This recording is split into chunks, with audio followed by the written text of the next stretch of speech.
shadow of the conquering German armies covered Western Europe. The self-styled master race was riding high.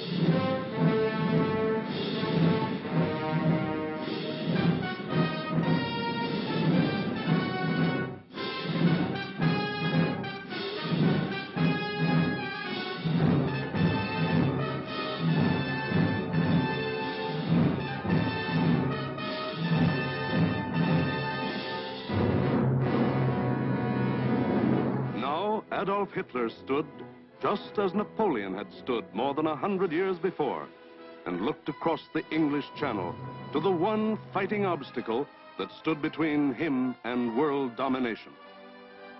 The chalk cliffs of Britain rose sheer and white out of the choppy waters.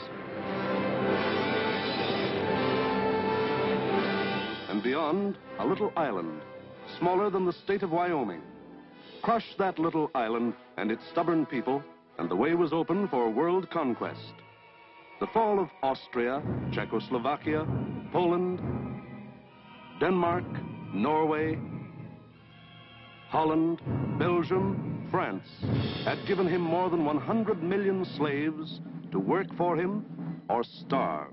The preliminaries were over. It was time for the main event, the Battle of Britain.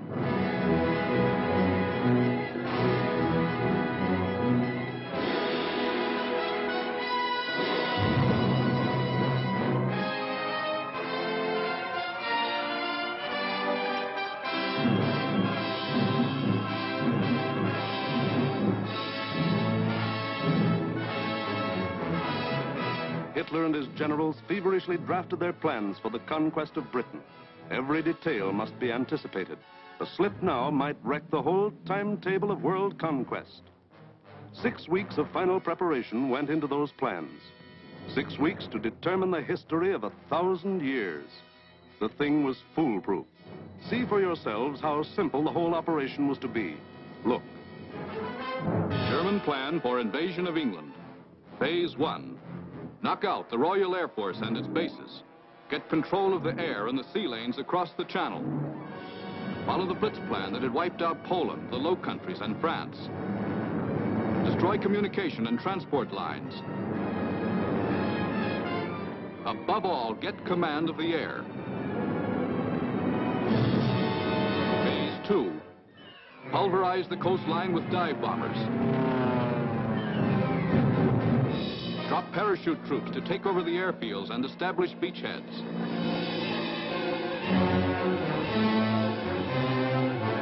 Phase 3. Actual invasion. Pour the German panzer divisions across in high-speed barges under an umbrella protecting fighter planes. Then send spearheads of armed might to divide, surround, destroy all opposition. That's all there was to it.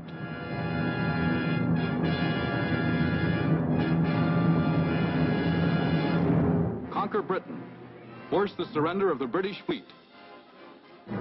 Then, with the combined sea power of Germany, Britain, Italy, France, and Japan, he could control the seas and tell us where to head in. The torch of freedom flickered low. On the Channel invasion coasts, more than 100 fully equipped German divisions were singing the Nazi theme song, "We are sailing against England," as they waited the word from Hitler.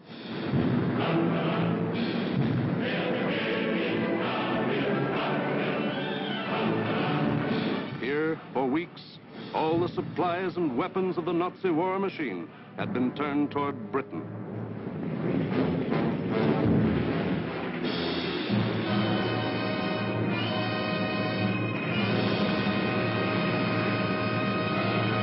The jaws of the Nazi whale were set to swallow Jonah. And what about Jonah? How was he doing? Well, Britain also had an army, but it was an army dragged from the sea at Dunkirk.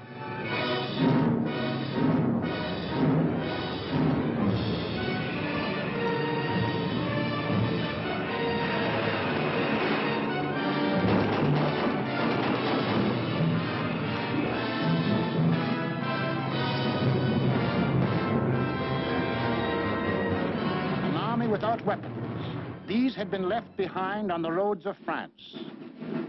Tanks, guns, motorized equipment, all abandoned to save the one priceless item, men.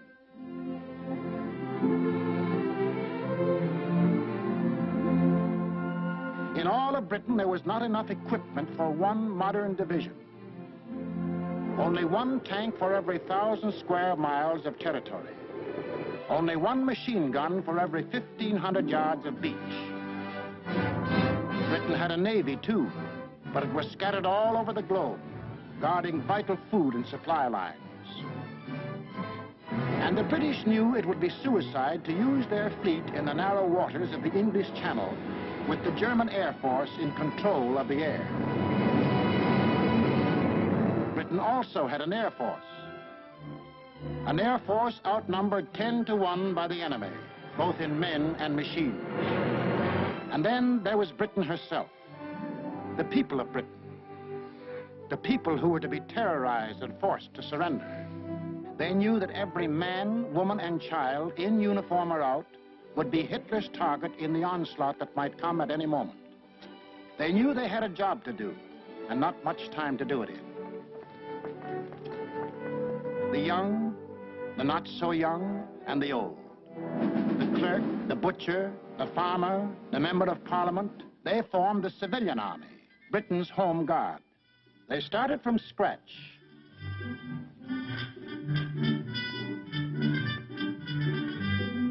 Experience, equipment, supplies, all were scarce. Only one shell to fire at each practice. The women of Britain refused to be left out. We'll enlist too. We'll put up the barrage balloons.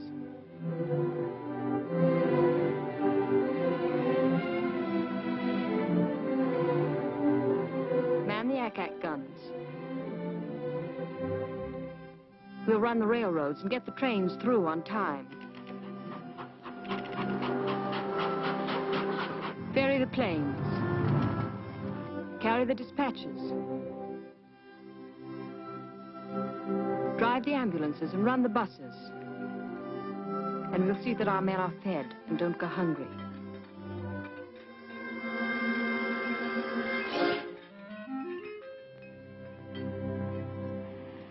Others worked, men and women alike.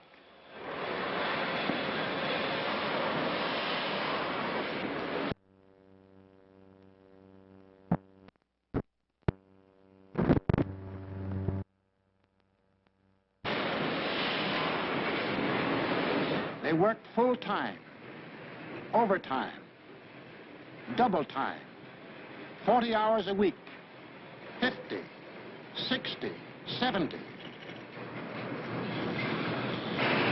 Hours meant nothing. Fatigue meant nothing.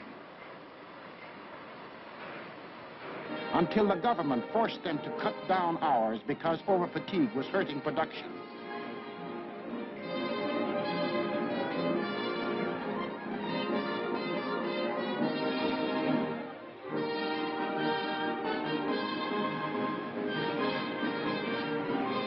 And when they weren't working, the men patrolled the moors for parachutists, blocked the roads, rehearsed invasion defenses.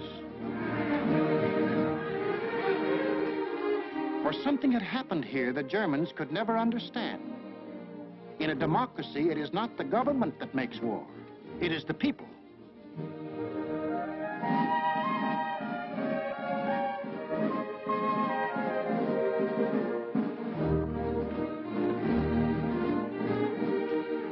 To lead them, the people had chosen Winston Churchill as their prime minister.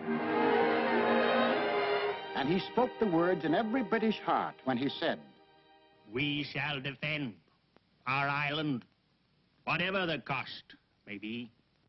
We shall fight on beaches, landing grounds, in fields, in streets, and on the hills. We shall never surrender." This was Britain in its darkest hour. The people knew they were in for the worst the Nazi mind could invent, yet they didn't panic or run away. They patrolled and waited. They drilled and waited. They worked and waited. Waited for the terror they knew was coming. Then it came.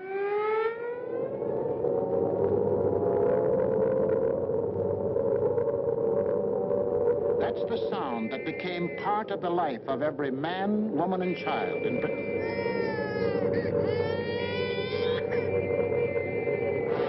August 8th, 1940, and the battle for Britain is on. 30 enemy aircraft over the channel, flying due west.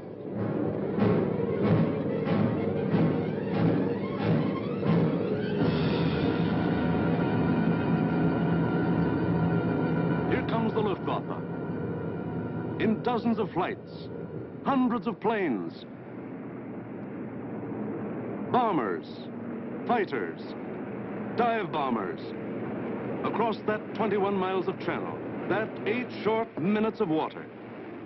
Their first tactics were to bomb convoys in the channel. Convoys loaded with food and munitions, bound for the great port of London.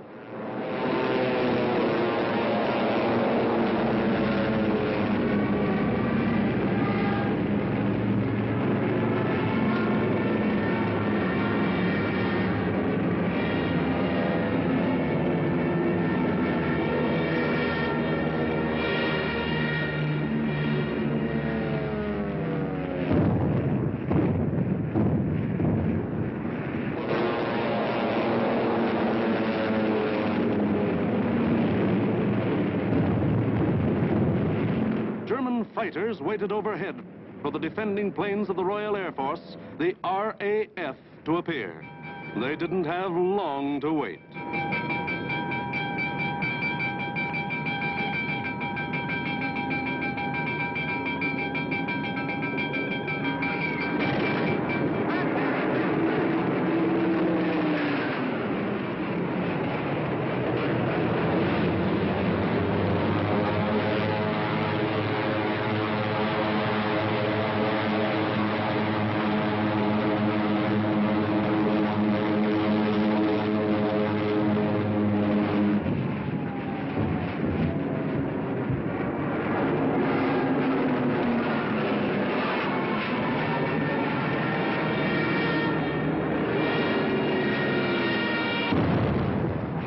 RAF came, facing odds of 6, 8, 10 to 1, and dove in, shouting the old hunting cry, "Tally-ho!"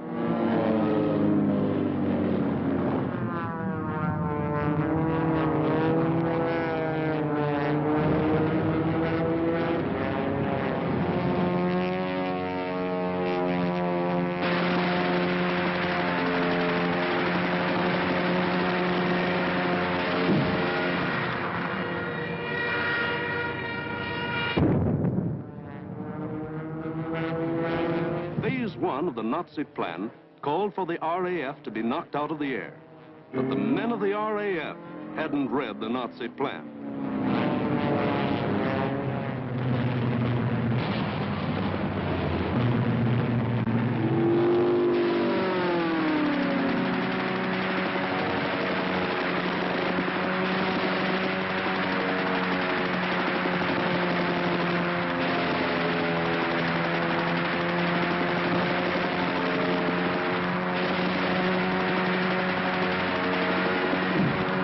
First 4 days, the RAF knocked 182 German planes out of the sky.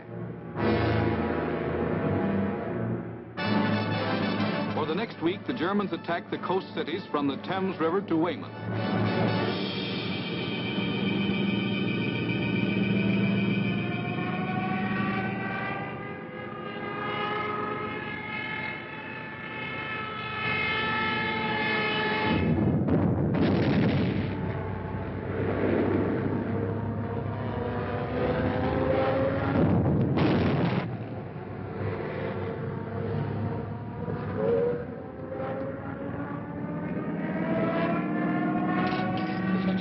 Take cover.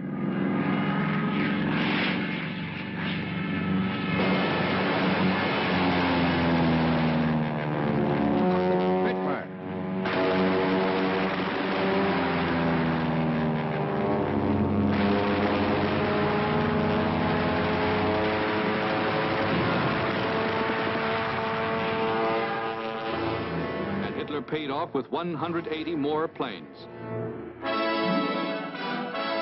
Then the Luftwaffe battered the great port towns of Southampton, Plymouth, trying for a knockout before the flow of supplies from overseas became more than a trickle.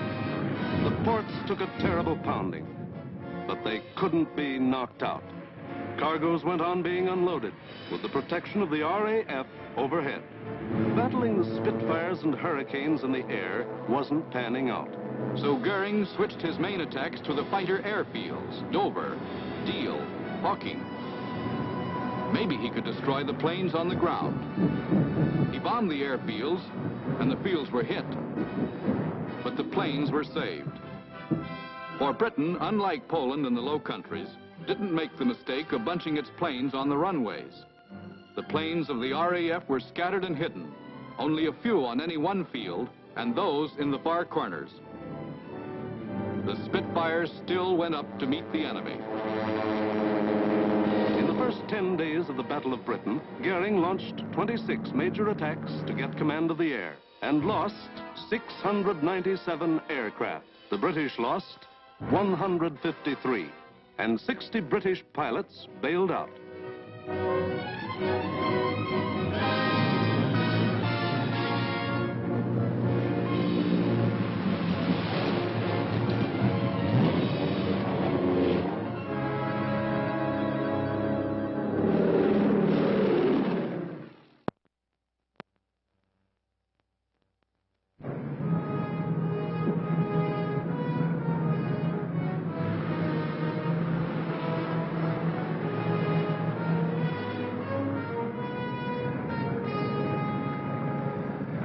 Valuable, trained men were saved and ready to fight again, but the crews of Goering's planes were lost to him forever.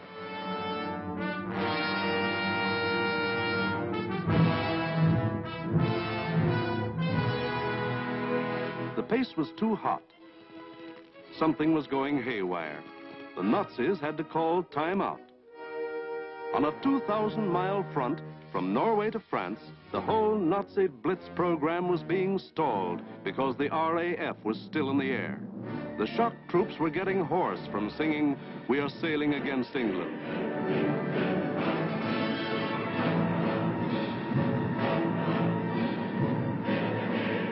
The long-range German guns were getting hot from throwing shells across the channel.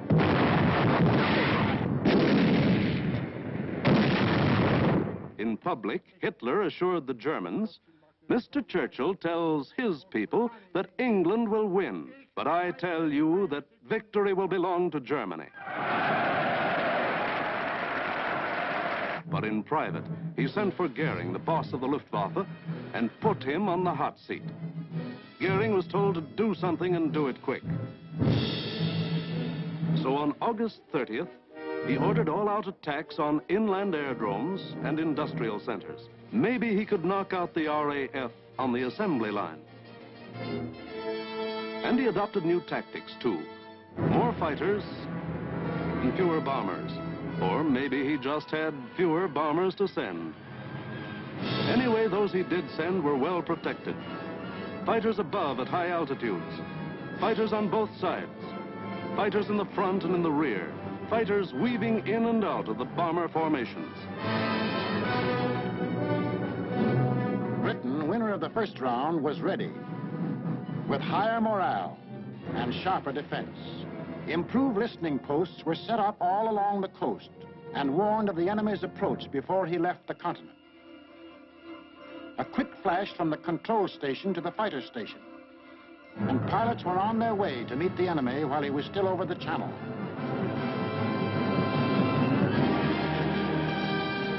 Day after day, out of sight and almost out of sound of the watchers on the cliffs, 4, 5, and 6 miles above, the battles raged over the Dover area.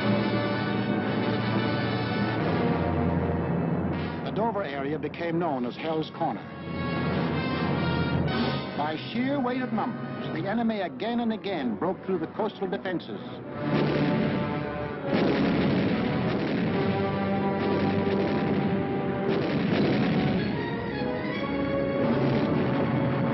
And reached inland to the airdrome.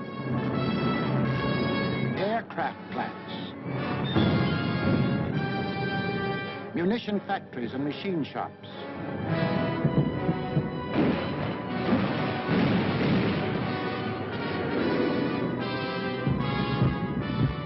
Hello, gunfire in the southeast.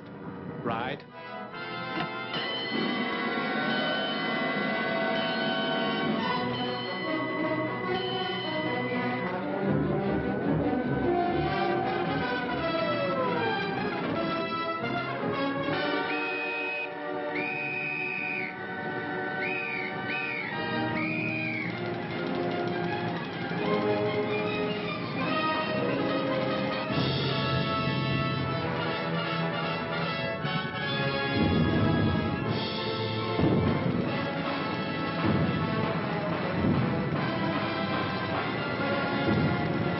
But the workers kept on working.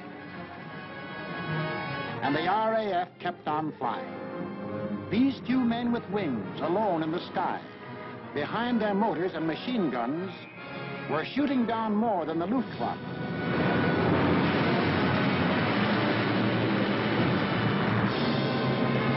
They were smashing the whole Nazi plan of world conquest.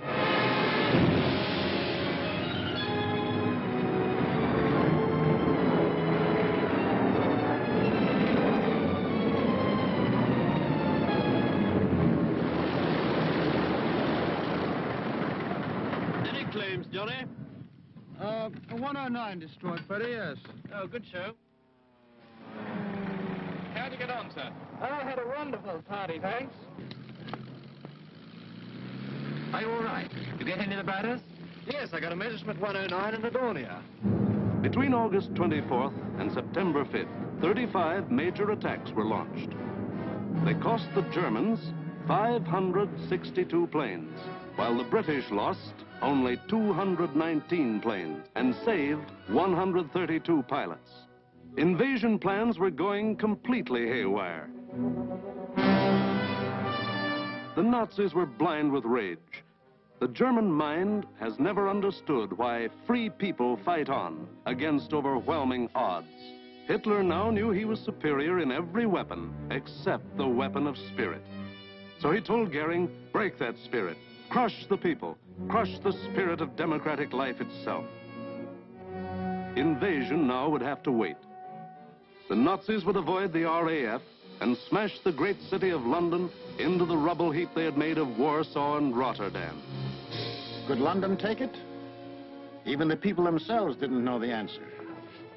The defenses they trusted in were London's hastily assembled anti-aircraft, the Ack-Ack guns, the balloon barrage which kept the raiders at high altitudes,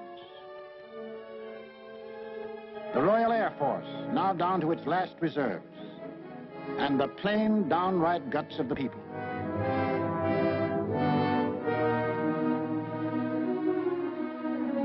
They sent more children out of the city.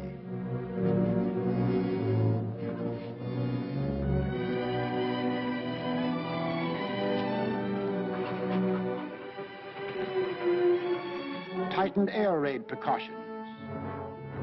Stationed more airplane spotters. Rehearsed firefighters. Moved into bomb shelters.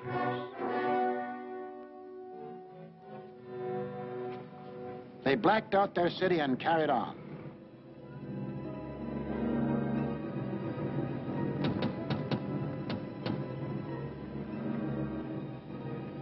The first blow, aimed to crush the British spirit, came on September 7th.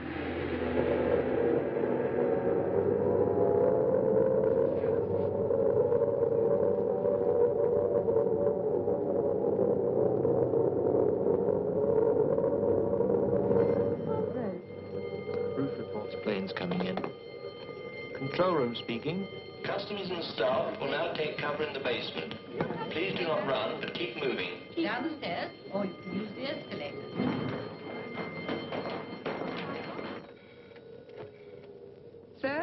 floor, clear. Second floor clear. First floor, clear. That day, when 375 German planes came roaring up the Thames River, the Battle of Britain became the Battle of London. The Germans broke through the charge of Hurricanes and Spitfires that went out to meet them.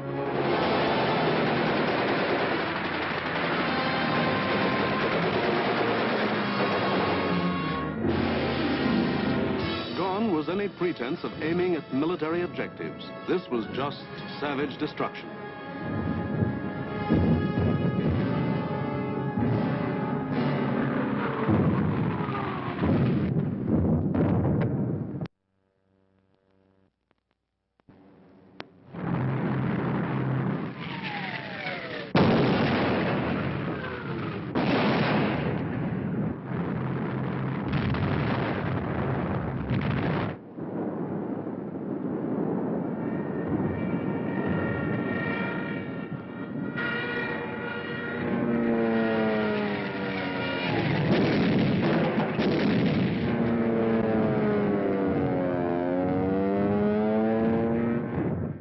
Bombs fell alike on the homes of the East End poor and the Mayfair rich, on shops,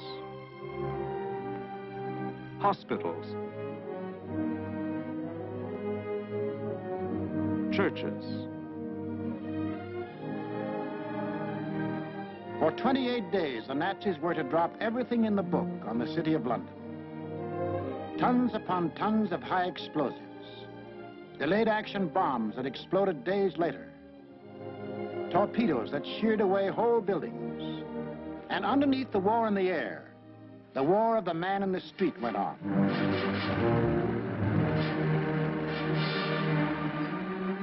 He learned to exist with very little food. He forgot what it meant to have a night's sleep, spending most of his time underground in the damp and dark and cold. Hello, Mrs. Fox. You're here early tonight. Well, I'm on the safe side, aren't I? I think that'll be all right now. Yes, that's grand. Anyway, I'll be back in a few minutes if you want. Now, how are we going to get you up there? Get a young man to lift you up. Tiny? Hello. Come get this young lady and lift up. Righto, I'm coming.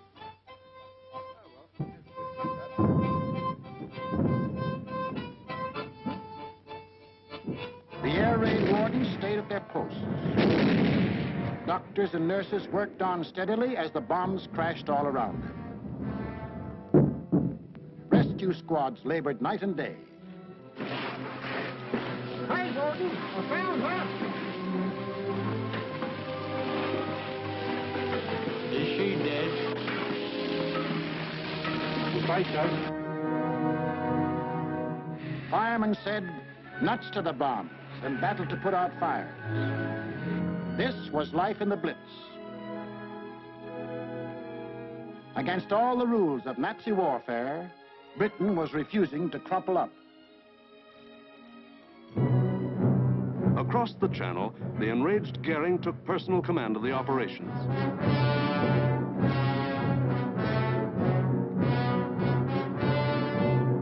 And on September 15th, he sent the Luftwaffe into one of its greatest attacks.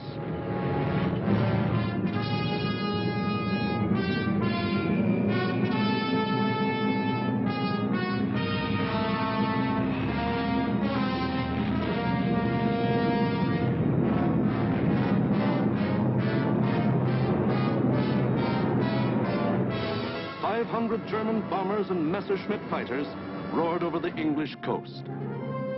Starmouth calling. Planes heard 3 miles southwest. Shout for hostile planes approaching from the southwest. The British met the challenge by throwing in everything they had.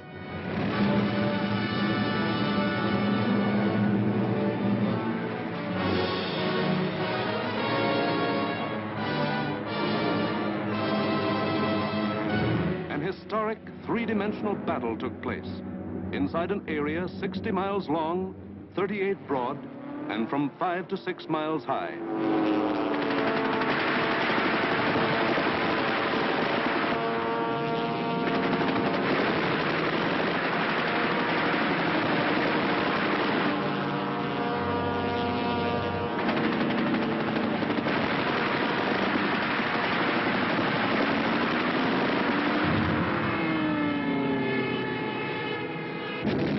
200 individual dogfights took place within the first 30 minutes of the raid.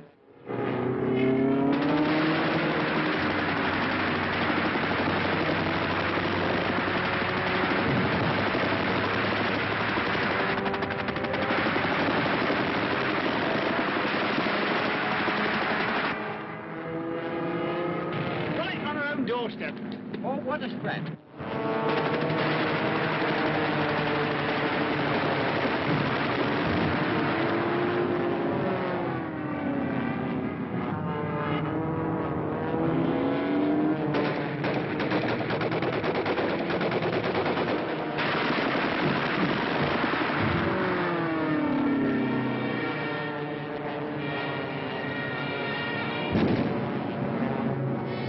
Center calling London 1. Thank you, Center. We'll keep a lookout for them. Hostile formation to the south. Some of the German bombers broke through London's defenses.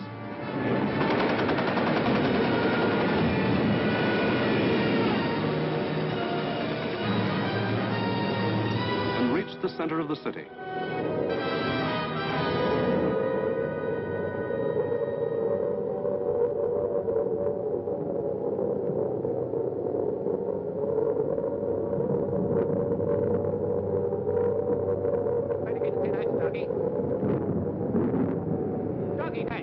Oh, the tinettes, okay.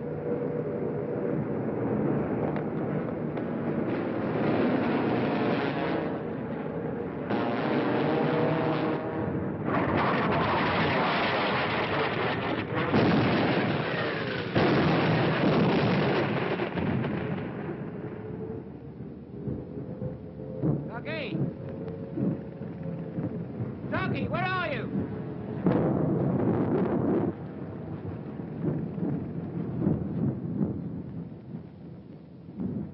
Blimey, I thought they'd got you. Who, me? Nah, I had me fingers crossed.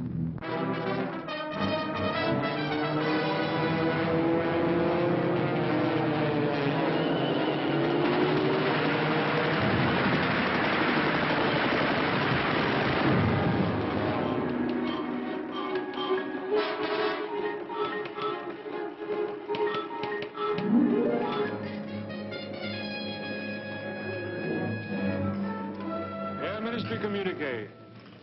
The biggest bag yet. 185 enemy aircraft shot down. End of message. Of the 500 German planes that came over that day, more than 1/3 were shot down. In the 28 days of terror from September 7th to October 5th, the Nazis dropped 50 million pounds of bombs on the city, killed 7,000 helpless civilians, and wounded 10,000 more.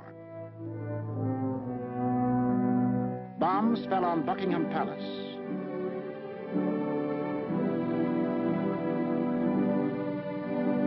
Westminster Abbey, the Houses of Parliament, Fleet Street, the center of the news, St. Paul's Cathedral.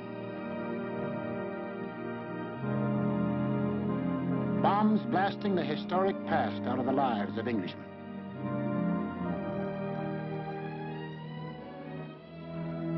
But in these 28 days, the Nazis lost 900 planes and their crews. The more they sent over, the more were shot down. The British Spitfire had proved to be one of the deadliest weapons ever put in the hands of man. If this kept up, pretty soon no more Luftwaffe. The frantic Nazis had to pull a new one. They did. On October 6th, they changed to night attacks. Maybe that way they could avoid those deadly Spitfires and Hurricanes. Maybe that way they could crush the stubborn British spirit. Never mind control of the air. Never mind Phase 1, Phase 2, Phase 3. Now to concentrate on bombing the people themselves into submission and make them cry for mercy.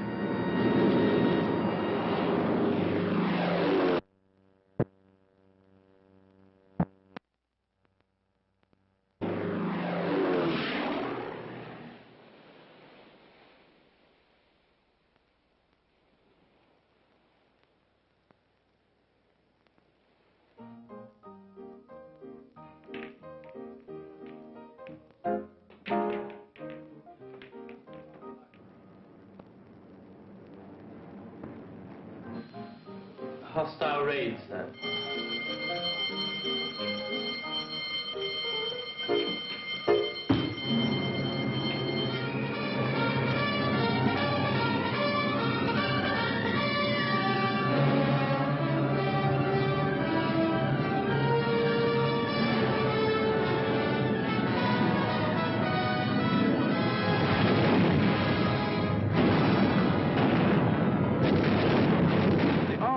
Wasn't much help at night. This was just German bombs against British guts.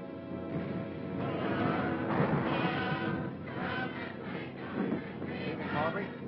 Hello, Jack. Sound happy enough down there tonight, don't they? Yes, they're all right.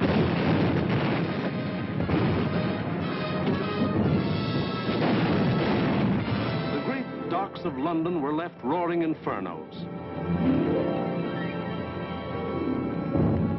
Homes were destroyed by incendiaries. Business blocks were aflame. And still the people of London took it. Night after night they burrowed underground. And morning after morning they dug themselves out of the wreckage.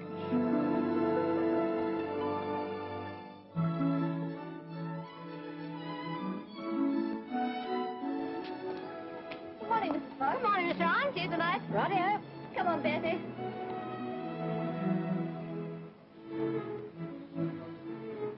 Would you like to sit down? Thanks.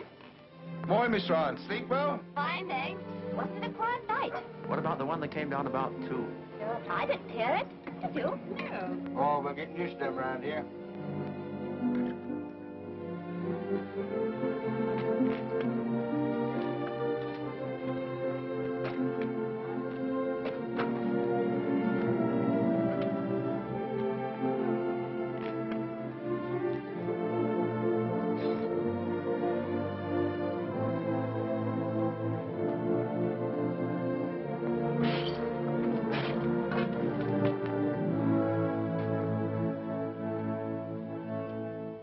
You think you'd better go away from this for a bit? Of course not. It'd take more than this to get me out of my home. Now go on, you've got to get to work. Okay. The Battle of London was the battle of the people of the city. In spite of bombs and fire and death, they got to their desks and workbenches to spend another 10 or 12 hours working, working, working. The British spirit was stronger than ever. And the RAF was flying higher than ever. Not only higher, but farther.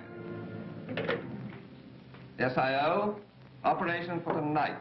GP 1562, EP 781. 10 aircraft. You'll find, I think, a decent photograph of the submarine yards there. There's a very good one taken the other night, Monty. Was there? A bit further along. That's it. Those are the submarine yards. Just there. Yes. Well, chaps, this is your target for tonight. It's the submarine and shipbuilding yards at Bremen. It's a vitally important target, and it's got to be hit hard. In the midst of this life and death struggle, the British found strength not only to defend, but to counterattack with what few bombers they could get together.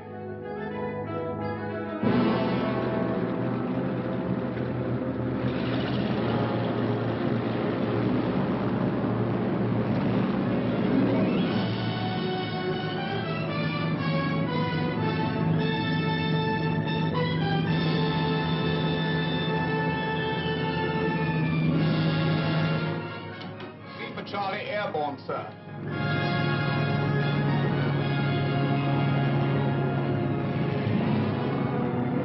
Hello, rear gunner. Can you hear me? I'm okay, Skipper. Hello, operator. Everything okay? Well, it seems to be all here, sir.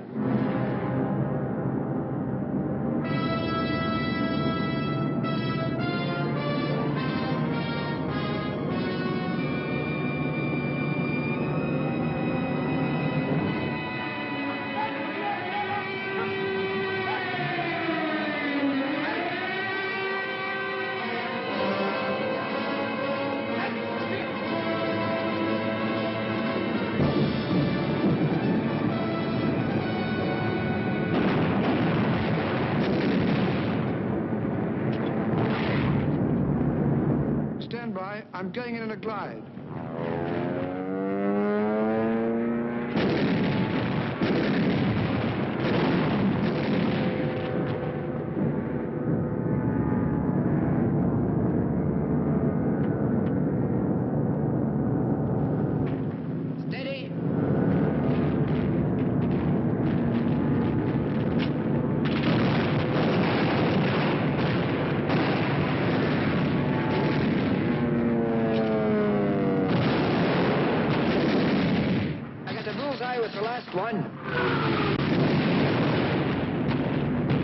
Here was the RAF giving it back.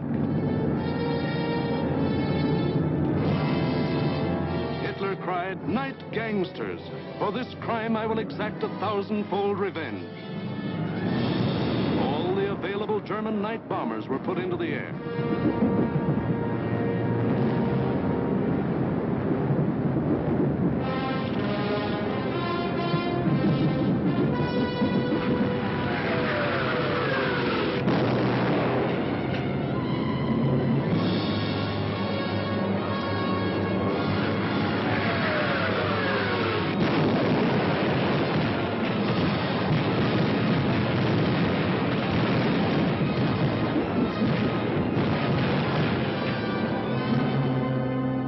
Thousand-fold revenge was Coventry. On the night of November 14th, £1 million of bombs were dropped on the city.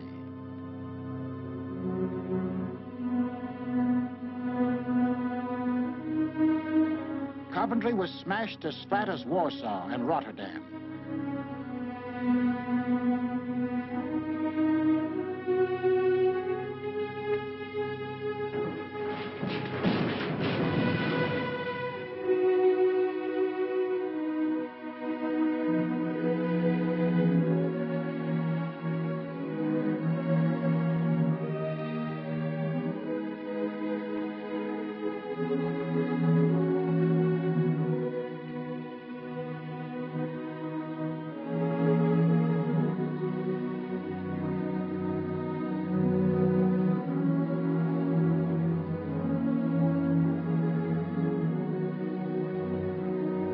The people of Coventry dug their loved ones out of the blasted ruins, saw them to their last resting place in a common grave.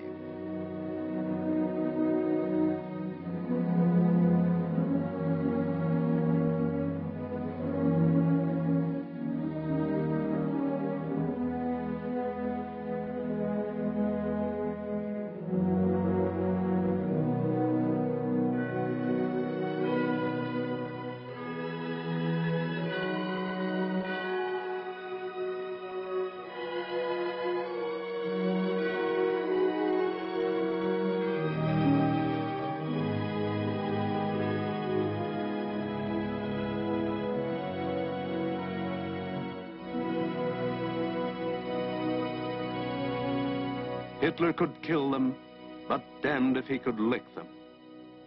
They went back to their lathes and machines, for they knew the machine bench was as deadly a weapon as the rifle. And in their hearts was a grim determination that this enemy must be destroyed. That the day was coming when they would strike back, and how they would strike back.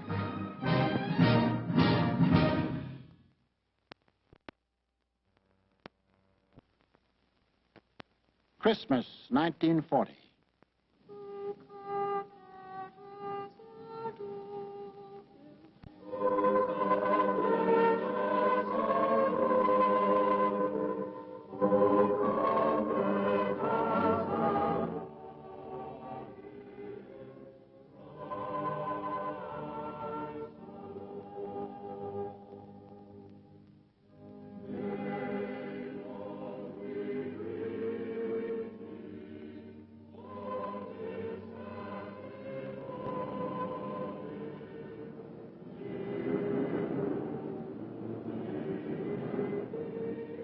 Christmas, season of peace on earth, goodwill toward men, was the ironic quiet before Hitler's great burst of rage against a people who couldn't be licked.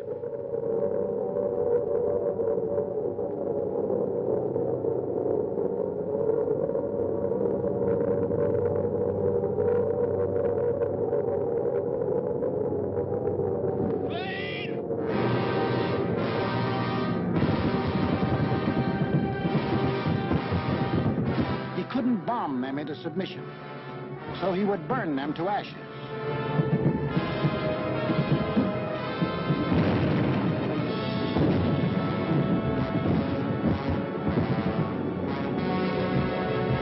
Millions of firebombs rained down on the great city of London.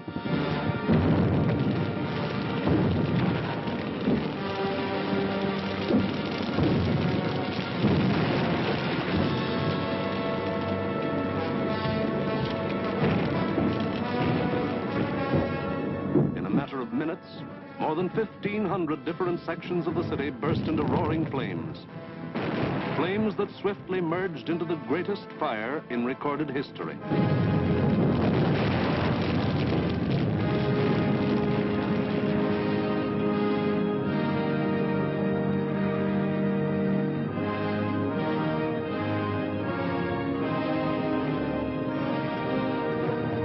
In the midst of all the fire and destruction, vital water mains were shattered. Water pressure was almost entirely cut off. Heroes of the night were men of the London Fire Brigade who stretched temporary hose lines out to the center of the Thames River, struggling through mud and slime. For the Nazis had carefully picked a night on which the Thames River had one of the lowest ebb tides on record.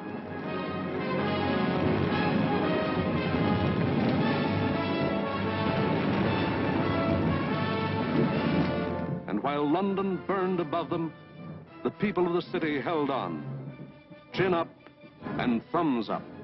They knew this was the people's war, and they were the people.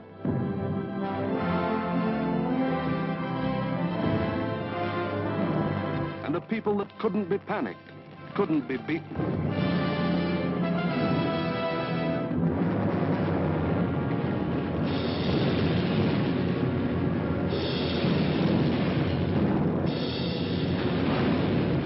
In the months to come, the British were to suffer many such bombings and burnings. But a nation that calls on cold courage when hot courage runs thin may die, but it can't be defeated.